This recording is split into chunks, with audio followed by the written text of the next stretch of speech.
నమస్కారం. Welcome to our channel. నేను మీ Padmavati. July నెల 16వ తేదీ నుంచి 31వ తేదీ వరకు 12 రాసుల వారికి ఏ విధంగా ఉంటుంది అనేది మనం ఇప్పుడు గురువుగారు ప్రముఖ జ్యోతిష్యులు బ్రహ్మశ్రీ నందిబట్ల శ్రీహరి శర్మ గారు మనతో పాటే ఉన్నారు. ఆయనతో మాట్లాడి ఈ 12 రాసుల వారికి ఏ విధంగా ఉండబోతుంది అనేది మనం తెలుసుకునే ప్రయత్నం అయితే చేద్దాం. 16వ తారీఖు నుంచి 31వ తారీఖు వరకు మకర రాశి వారికి ఏ విధంగా ఉండబోతుందో తెలుసుకునే ముందు గ్రహ సంచారం ఏ విధంగా ఉందో తెలుసుకుందాం. నవమందు కేతు మరియు తృతీయమందు రాహు, ద్వితీయమందు శని వక్రీకరించి స్థితి పొంది ఉండడం, పంచమందు కుజ గురుల యొక్క సంచారము, అలాగే సప్తమందు రవి బుధ శుక్రుడు.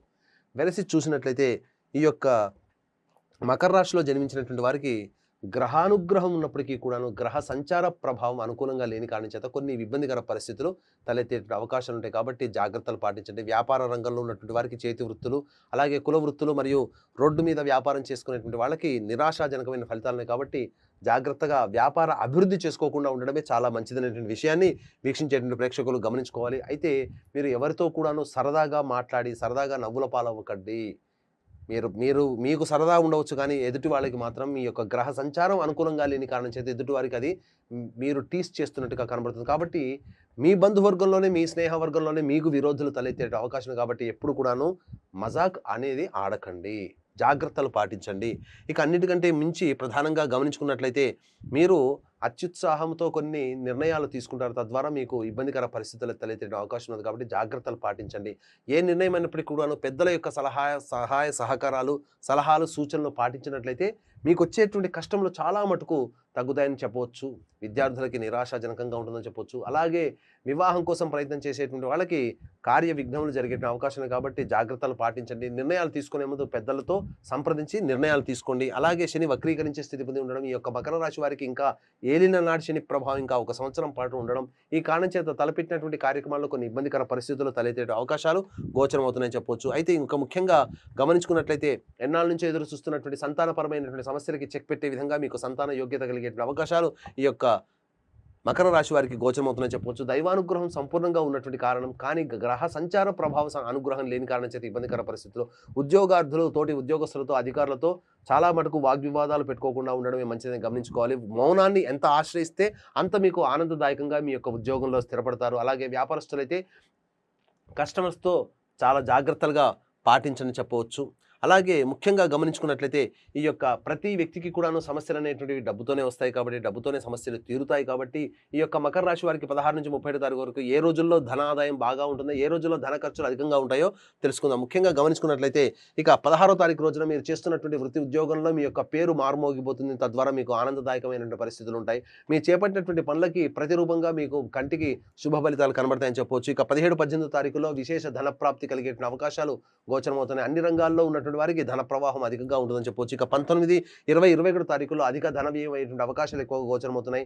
మానసికమైనటువంటి ప్రశాంతత లోపిస్తుంది. తద్వారా ఇబ్బందికర పరిస్థితులు తలెత్తుతాయని చెప్పవచ్చు. ఇక 22, 23 తారీఖుల్లో ఇంతకుముందు మీరు చేపట్టినటువంటి పనులు ఏవైతే ఉన్నాయో ఆ పనులకు సంబంధించినటువంటి శుభవార్తలు మీ యొక్క జాతకరీత్యా 22, 23 తారీఖులో గోచరమవుతుంది. ఏదేమైనప్పటికీ కూడాను మనస్సు ప్రశాంతంగా, ఆనందంగా గడిపేటువంటి సందర్భం 22, 23 తారీఖు అని చెప్పవచ్చు. ఇక 24, 25 తారీఖులో కనుక చూసుకున్నట్లయితే కుటుంబ సభ్యులతో వాగ్వివాదాలు పెరిగేటువంటి అవకాశం ఉంటుంది. మీ యొక్క వాక్కు ఎంత అదుపులో ఉంచుకుంటే అంత మంచిది. ఇతరులతో ఎప్పుడు కూడాను సరదాగా కూడాను మీరు మాట్లాడకండి, అవి మీకు చేటు తీసుకుని వస్తాయని గమనించగలరు. అయితే ధన వ్యయం ఈ 24, 25 తారీఖుల్లో ఉంటుందని చెప్పవచ్చు. ఇక 26, 27 తారీఖుల్లో విశేషమైనటువంటి ధన ప్రాప్తి గోచరమవుతుంది. అనుకున్నట్టు విధంగా మిత్రుల యొక్క సహాయ సహకారాలతో, సోదరీమణుల యొక్క సహాయ సహకారాలతో మీ యొక్క కార్యక్రమంలో చేపట్టేటువంటి పనులలో అన్ని రకాలుగా మీరు ధనాదాయం, సహాయ సహకారాలు పొందుతారని చెప్పవచ్చు. ఇక 28, 29, 30, 31 మాత్రము చాలా మటుకు మీ యొక్క ఖర్చులకి మీరు ప్రాధాన్యత ఇవ్వకపోవడమే చాలా మంచిదని గమనించుకోవాలి. 24, 28, 29 తారీఖుల్లో గృహోపకరణాలకి కొనుగోలు కానీ, గృహ మరమ్మతులకు కానీ, వాహన మరమ్మతులకు కానీ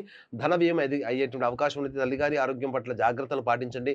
మీరు ఇంతకు ముందు 28, 29 తారీఖు కంటే ముందు మీరు ఏదైతే ఆలోచించుకునే కార్యక్రమాలు చేపడతారో ఆ చేపట్టినటువంటి కార్యక్రమాలు కొంత బ్రేక్ అయ్యేటువంటి అవకాశం. కాబట్టి జాగ్రత్తలు పాటించండి. ఇక 30, 31 తారీఖులోనైతే మానసికమైనటువంటి ప్రశాంతత లోపిస్తుంది. ముఖ్యంగా ఆరోగ్యం పట్ల జాగ్రత్తలు పాటించాల్సినటువంటి పరిస్థితి, వాహన ప్రమాదాలు చోటు చేసుకునే అవకాశం ఉంది. కాబట్టి జాగ్రత్తగా కుటుంబ సభ్యులను దృష్టిలో పెట్టుకుని వాహనం నడిపినట్లయితే మీకు అంతా కూడా శుభం జరుగుతుంది. ఏ తర్వాత చెప్పొచ్చింది ఏంటంటే ఈ యొక్క మకర రాశి వారికి గ్రహ సంచారం అనుకూలంగా లేని కారణం చేత కొన్ని ఇబ్బందికర పరిస్థితులు, కానీ దైవానుగ్రహం ఉన్నది కాబట్టి మీరు దైవానుగ్రహం తోడైతే మీ యొక్క సమస్య నుంచి మీరు బయటపడతారని చెప్పొచ్చు. దీన్ని దృష్టిలో పెట్టుకుని ఈ యొక్క మకర రాశి వారికి వచ్చేటువంటి సమస్యల పరిష్కారం కోసం ఈ యొక్క 21వ తారీఖు రోజున గురు పౌర్ణమి సందర్భంగా శ్రీకాళహస్తి క్షేత్రంలో రాహుకేతు పూజ మరియు వృషభ బిందున కర్కాటక సింహ తుల వృశ్చిక మకర కుంభమీన రాశుల్లో జన్మించినటువంటి వారికి శనిదోష పరిహారార్థమే శనీశ్వర హోమము మరియు విద్యార్థుల కోసం దక్షిణామూర్తి సరస్వతి హోమాలతో పాటుగా వివాహము, ఉద్యోగము, దాంపత్యము, అనారోగ్య సమస్యల నివారణకి 18 రకాల హోమాది కార్యక్రమాలు కేవలం 1500 రూపాయల రుసుముతో గురు పౌర్ణమి సందర్భంగా 21వ తారీఖు రోజున శ్రీకాళహస్తిలో జరిపించడం జరుగుతుంది. అలాగే సంవత్సరం పొడుగుతా ఒక్కొక్క క్షేత్రంలో మా పీఠం ఆధ్వర్యంలో వివాహాదికి సంబంధించినటువంటి అనేక రకాలైనటువంటి దోషాల నివారణకి కార్యక్రమాలకి హోమాలు జరపబడుతున్నాయి. కాబట్టి అవకాశం ఉన్న వాళ్ళు కార్యక్రమ తదనంతరం కాంటాక్ట్ చేసి పూర్తి వివరాలు తెలుసుకోవచ్చు. అలాగే ఈ యొక్క మకర రాశి వారికి సంబంధించి సమస్యలు వచ్చినప్పుడు రావి చెట్టు చుట్టూ శివాయ నమః అంటూ 27 సార్లు ప్రదక్షిణ చేసి ఉత్తరం వైపున కూర్చొని శివ అష్టోత్తరం 3 సార్లు పారాయణం చేసి నవగ్రహాల దగ్గరకు వచ్చి శనేశ్వరుడికి అభిషేకము జరిపించి శివాలయంలో అర్చన జరిపించండి. ఈ విధంగా ఒక 5 రోజుల పాటు చేయండి. తప్పకుండా మీకున్నటువంటి సమస్యలన్నీ కూడా పరిష్కారం అవుతాయి. అయినప్పటికీ కూడా ఈ యొక్క చిన్న పరిహారం పాటించినప్పటికీ కూడా మీ సమస్యల పరిష్కారం కాకపోతే మీ జాతకంలో ఏదైనా లోపం ఉన్నట్టు కారణం. కాబట్టి మీరు దగ్గరలోని మంచి ఉపాసనాపరులైనటువంటి జ్యోతిషులను సంప్రదించి మీ యొక్క సమస్యలకి తగు పరిష్కారం పొందగలరు. గురువుగారు చాలా చక్కగా వివరించారు. గురువుగారు చెప్పిన విధంగా ఈ నియమ నిబంధనలు పాటించడం వల్ల మీకు మంచి చేకూరుతుంది. అలాగే ఈ పనులు చేయడం వల్ల మీరు చేసే ప్రతి పనులను విజయోస్తు కలుగుతుందని మేము కూడా మనస్ఫూర్తిగా కోరుకుంటున్నాము. ధన్యవాదాలు. సర్వం శ్రీ ఉమామహేశ్వర పరబ్రహ్మార్పణమస్తు.